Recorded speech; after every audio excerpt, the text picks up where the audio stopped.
What's up, beautiful people? Welcome back to the channel today. Before we press play on this compilation, let's first ground ourselves with something realer than all the noise around, the Word of God. Today's passage comes from the book of Joel, chapter 3 and verse 17. This is what it says. The title for the passage is Blessing for God's People. Then you will know that I, the Lord your God, dwell in Zion, my holy hill. Jerusalem will be holy. Never again will foreigners invade her. In that day, the mountains will drip new wine, and the hills will flow with milk. All the ravines of Judah will run with water. A fountain will flow out of the Lord's house. That one hits different. My friend, some of these clips, they are not just random. They are not just strange. Some might feel like confusion on purpose. But that's the point in a world full of chaos and noise. The truth rarely shouts. It whispers. And when it does, we listen. Because moments like those are the ones that hit different, with the truth tearing through the fabric. My friend, before we dive in, let's say a short quick prayer and take a look at what we have today. Wonderful, merciful Father, thank you for this beautiful day. Thank you for your beautiful soul, today's viewer that you've directed to this channel. All glory, honor, and love, Father, belong to you. Today we humble ourselves before you in the name of your Son, Jesus Christ. We pray that through today's videos, you might guide us till the end. Thank you for the experience in store for us through this video. Thank you for the blessings, dear Lord, and love that you shall pass to this viewer's life. Thank you for they shall see your goodness all around them, Father, after this episode. Thank you even for your mercies upon their lives and forgiving them all their sins. All glory, Father, belong to you. In your holy name, Jesus Christ, we do pray, trusting and believing. Amen. Let's dive in, child of God. You have to stop wearing underwear at night. Okay, literally, these two are like my favorite mother-daughter combination. Did not expect them to be talking about vaginas. So here's the deal. It is really, really good for your overall feminine health to sleep without underwear. The whole concept of like airing out the baby without a diaper, kind of same thing applies. It's really good for your vaginal microbiome. It's good for it to be able to breathe. No, your vagina doesn't breathe, but in essence, what's happening is being exposed to the air is really, really good for stagnation, so you don't get yeast infections, for example, if you're kind of moist or sweaty. So it's a really good thing, and I love that people are posting about this. And finally, maybe people will listen to me when I tell them not to wear underwear when they sleep under their pajamas. Be free, girls. Just be free. And the worst part is, they're always telling us. No, Mom, it wasn't the actual devil. No, they were just dressed as the devil, Mom. I have to go. Yeah, you did warn me about Hollywood. Yes, you did, Mom. Yeah, you did. I will. Thank you. She said she'll be praying for all of us. Thank you. All right. Yeah, I'd like to thank the devil and all the dark lords. In this movie, you're fighting the devil. I call him Beelzebub, Lucifer. It's how I got this job. How did you prepare for the role of fighting with the devil? I did research in satanic kind of cults and stuff like that. In Los Angeles right now, there's like 50,000 devil worshippers. That's not even including the agents. Yeah. But let me Our tell crowd you was too busy cheering satanic worship to hear the joke. exactly. That was the sad part. My upbringing, I grew up in a Christian environment. It took me to my adult years or leaving home where I could really, really try on something different for myself. That was Satanism. It's working out really well. I made a pact. That's why the movie came out so well. Thank you to Satan for giving me inspiration on how to play this role. Had we sold our soul to the devil? How else can you explain us being here? Sammy told me he worshiped the devil. We were in Dan Tana's on that restaurant with all the pictures up. Sammy was like, Satan is as powerful as God. And I was like, what the What are you talking about? Just why do you think there's so much anger in the world? But they're just joking, right?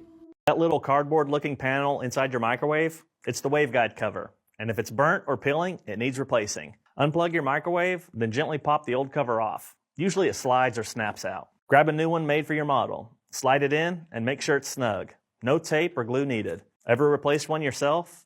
Tell us what sparked it.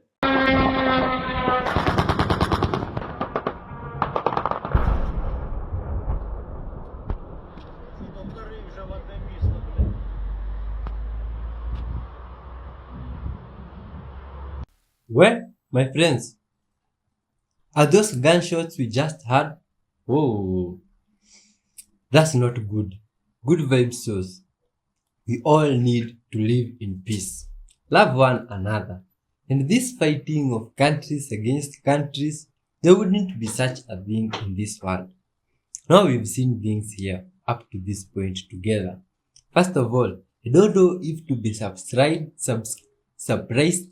scared, or I can't just believe my mind. These videos we watch here are for entertainment purposes. But that first video, those guys we just saw are entertainers. But how they talk about having a relationship with Satan, I still can't understand it. Myself, I can't even try to make such jokes that I'm friends with Satan. No, we are not friends. I don't want his friendship. Honestly, I believe God is more superior than Satan, with a very huge distance.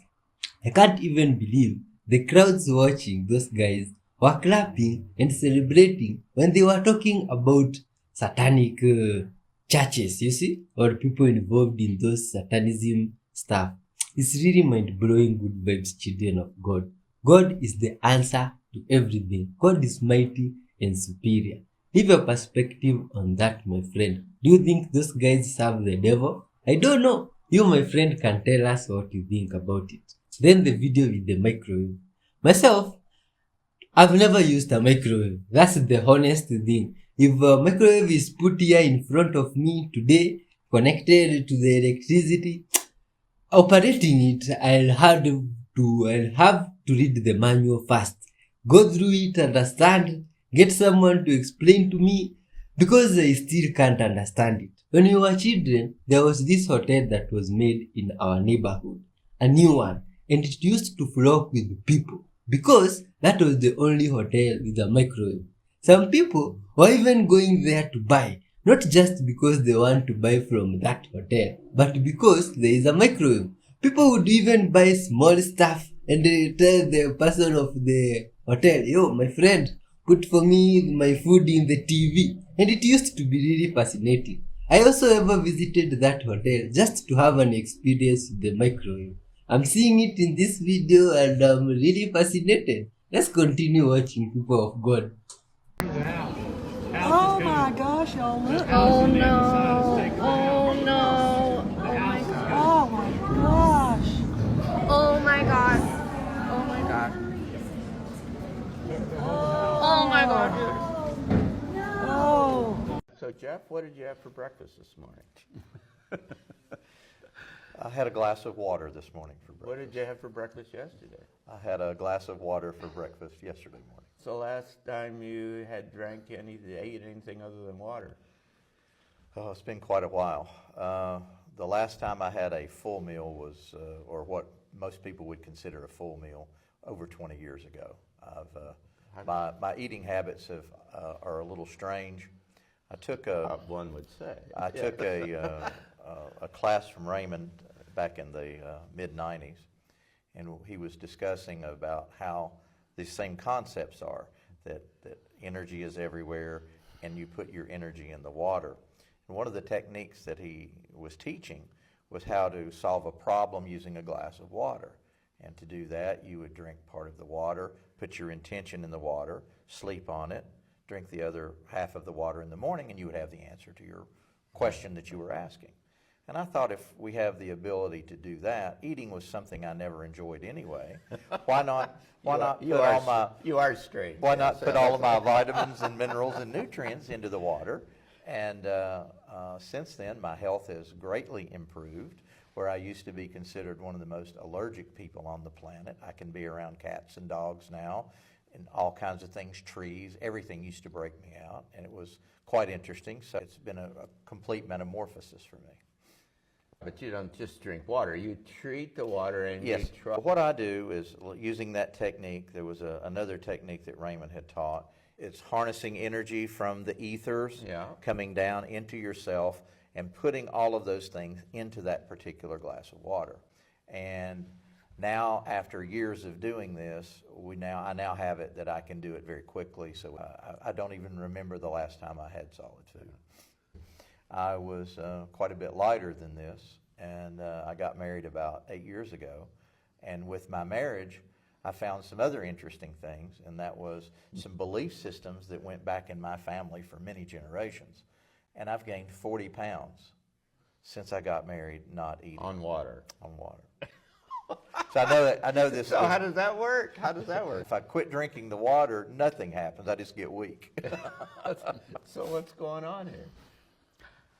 The only thing I can figure is his body has a belief system that we have not yet defined enough to address. And what I have found is that our bodies have belief systems. The various parts of our bodies have belief systems that our brain is unaware of. You know what gives me anxiety? That song. You know what doesn't? Exposing these people.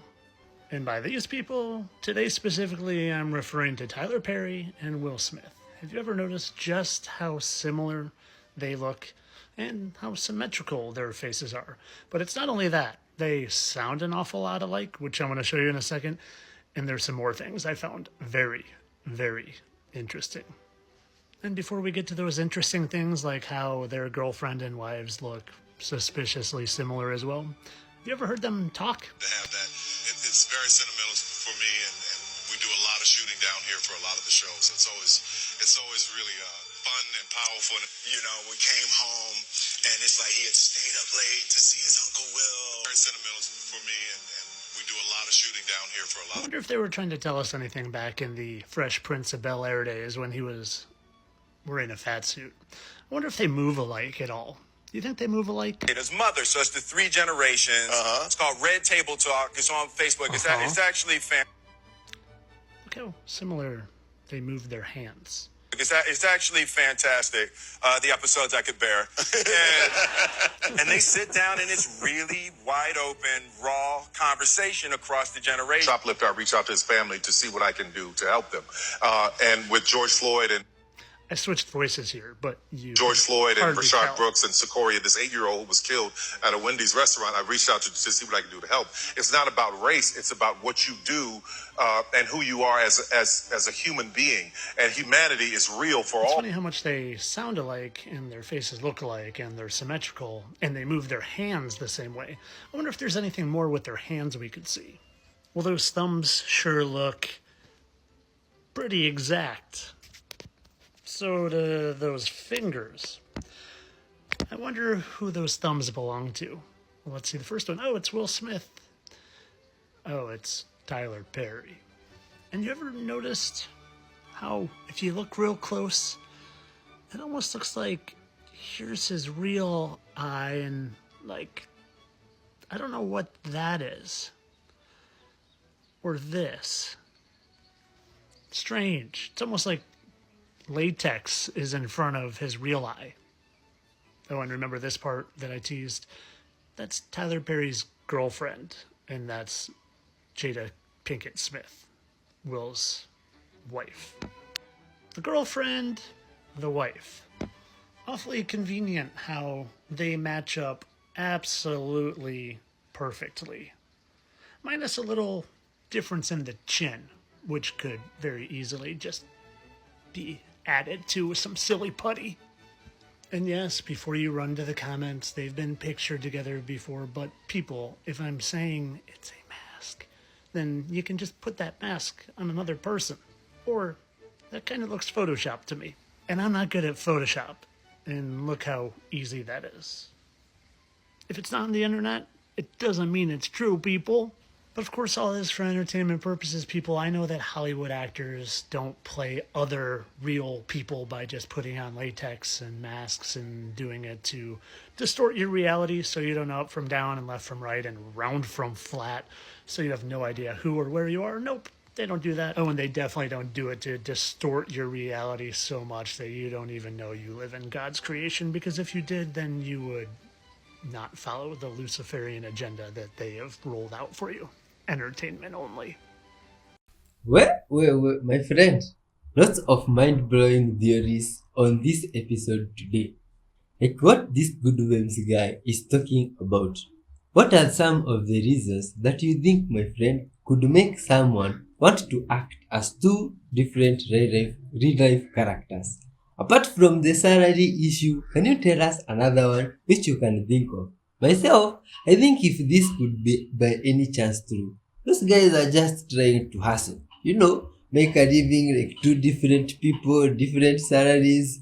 It's still good vibes if they are doing their own thing and spreading love and good vibes. And if by any chance this is true, even our good vibes guy here that presented the facts to us, he looks like some YouTube guy known as what's the name, my friend? Box. Unboxing therapy. Yeah, that guy. Doesn't this guy look like the unboxing therapy guy? Tell us in the comment section if you know that guy. Then there's a video we just saw. That one was quite sad, but I still can't comprehend it. The one with the floods that had come and carried a whole house. A whole house like that. English people, how do you make your houses? You see, from this side of the world, all houses are made of stones. Then this one. These ones are all stones, good vibe stones. And even in case of floods, if floods come, what can only happen is the house can be demolished. I've never seen a whole house, stone house being carried.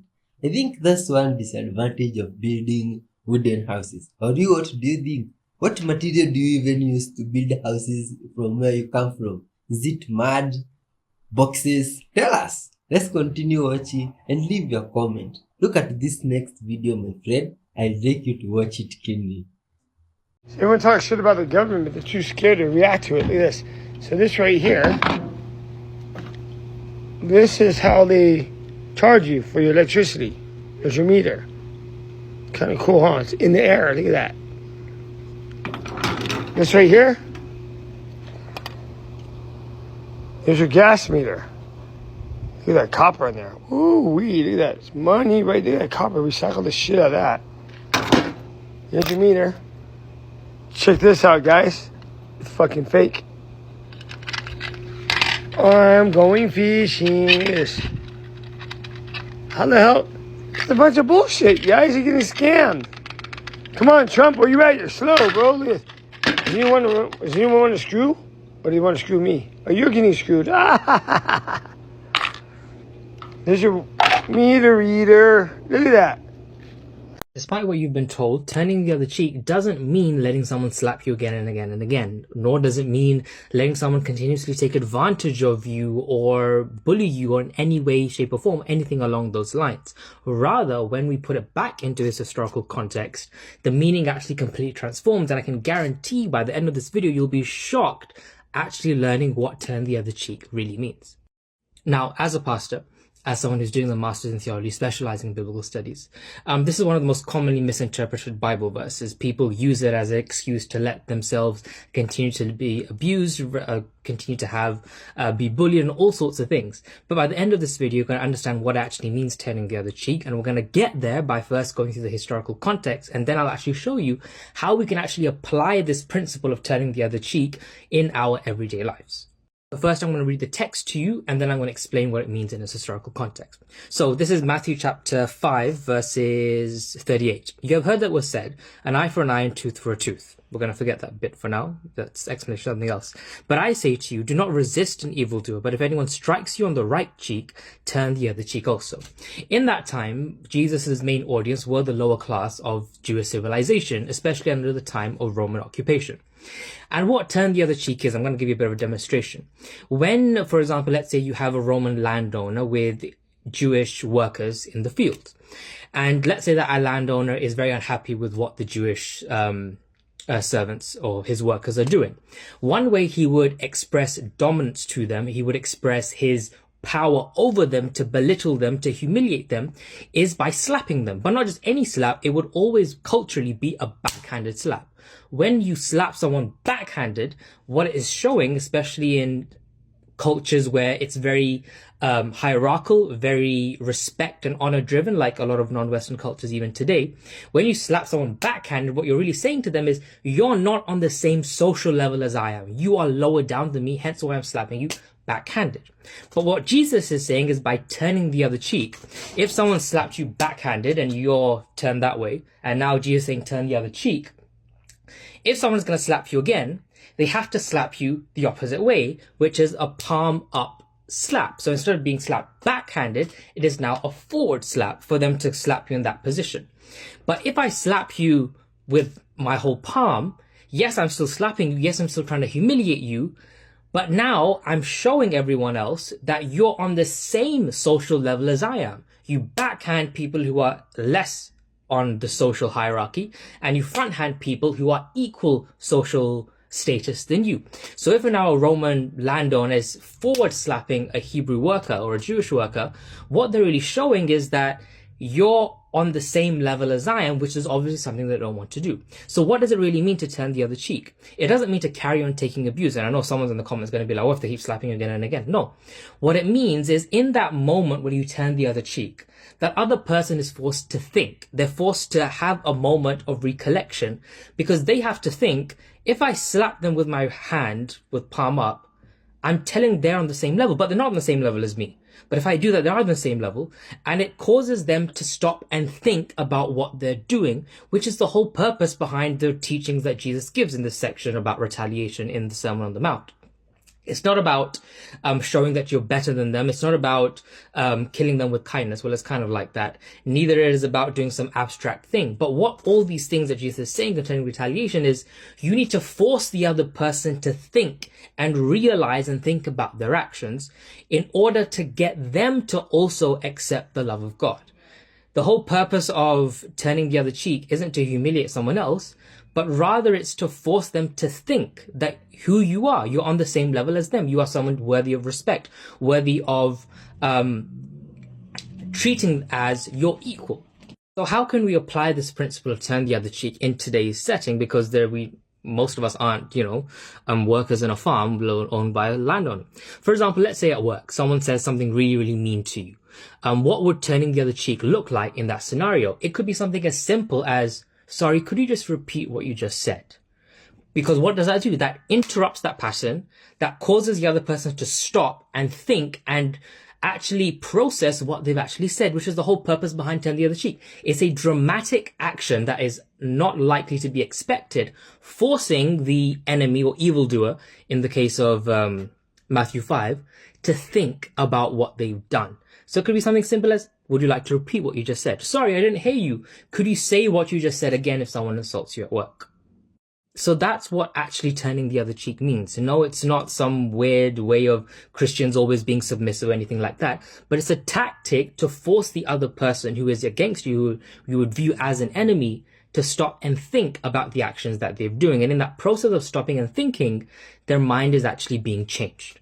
Most dis-ease of any type on the planet, whether caused genetically or accidentally, as you say, or for any other reason, most dis-ease in the body can, to some degree at least, be alleviated in most cases by thorough detoxification of the system, and then the inputting into the system of the proper natural, organic, raw nutrients that will give the body the building blocks it needs to almost immediately repair itself, or at least very quickly.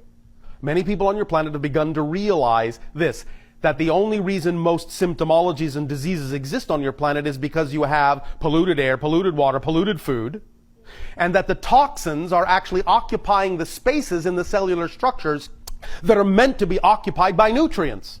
And once the toxins are there, the nutrients can't be absorbed. They will simply pass right through your system and wave at the toxins on the way by. Oh, that's quite interesting, right? Child of God, That good vibe soul that was talking about being slapped on the right cheek and turning the left one, that's a whole new perspective. And I loved it the way he was explaining it, especially living in this new world and generation.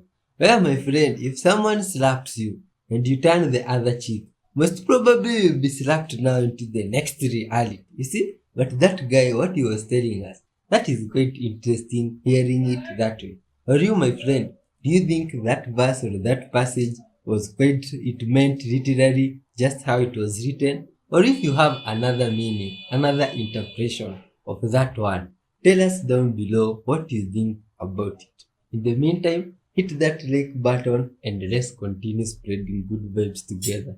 You love statistics? Listen to these. 1% control the world. 4% are their puppets. 90% are asleep. And 5% no. And we're trying to wake up the 90%. But here's the thing. The 1% are using the 4% to keep the 5% from waking up the 90%. I could have a boyfriend, but then how am I gonna explain to him that I eat a whole rotisserie chicken and loaded baked potato salad in bed? Oh, that's so embarrassing. You owe your parents for bringing you into this world and keeping you alive. Have you ever noticed that you only hear bad parents say these kinds of things? You never hear good parents say this stuff because good parents don't go through life wondering what their children can do for them. And if you're talking about what your children owe you, then you're pretty much admitting to being a bad parent. Because if you have to guilt your children into feeling obligated to have a relationship with you, then that most likely means they don't want one. You can't say that your children owe you for bringing them into this world when they didn't ask to be here. And you don't get to tell someone to be grateful for the clothes you put on their back, the food you put in their stomachs, and the roof you put over their head when that is the bare minimum of being a parent. It's not like you did them a favor by feeding them. They literally couldn't do it themselves. And those were the things you had to do in order to keep your children alive. But what about all the things you should have been doing to make them feel seen? Because it's really hard to be grateful for the clothes your parents bought you as a kid when you're now an adult who's trying to deal with the lack of love you got as a child. So it's bad enough to say that your children owe you for bringing them into this world, but it's even worse to say it if you put them through hell. Someone doesn't owe you a place in their life just because you're their parent if you are also their monster. Sure, your child depended on you for survival, but you may have also been something that they felt they were constantly trying to survive. And you may think those days are over, but just because your child healed from that moment in time doesn't mean that it didn't still shape them in that moment. And that trauma can't just be undone. Here's the truth.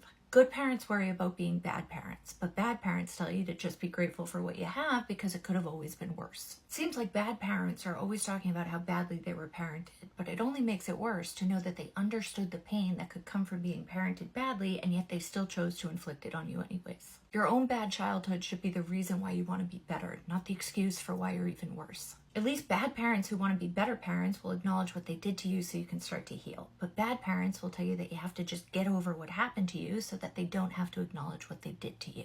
They'll tell you that didn't really happen, or stop being dramatic, or you're exaggerating, or they don't remember, because they have the luxury of not remembering all the things that you'll never be able to forget. You'll hear them act like martyrs and say, sorry, I wasn't perfect, but children don't expect perfection. They don't have anything to compare you to. They just know that they feel a hole when their needs aren't met. And they always say that you don't know what they went through, but you don't know what you put your children through either if you don't care enough to understand. And your child doesn't need to know what you went through. It was never your child's job to make your life easier. It was your job to make sure that your child had a childhood worth remembering. We hear people value the physical needs of a child over the emotional ones, and it makes no sense. Not feeding a child can leave them temporarily hungry, and that can have dire consequences. But not protecting a child emotionally can leave them with a permanent sense of longing that they can end up struggling with for the rest of their lives. So if you're frustrated by your child's indifference towards you, just remember that you're the one who taught them how to treat the people they love. And maybe it's so easy for them to not put you first because they're so used to you putting them last. There are exceptions to every rule, and I'm not saying that there aren't some great people with mean kids or some mean people with great kids. No one's a perfect parent. But a parent who's doing their best is usually considered a pretty great one. And we usually want to care for the parents who we feel did their best to care for us.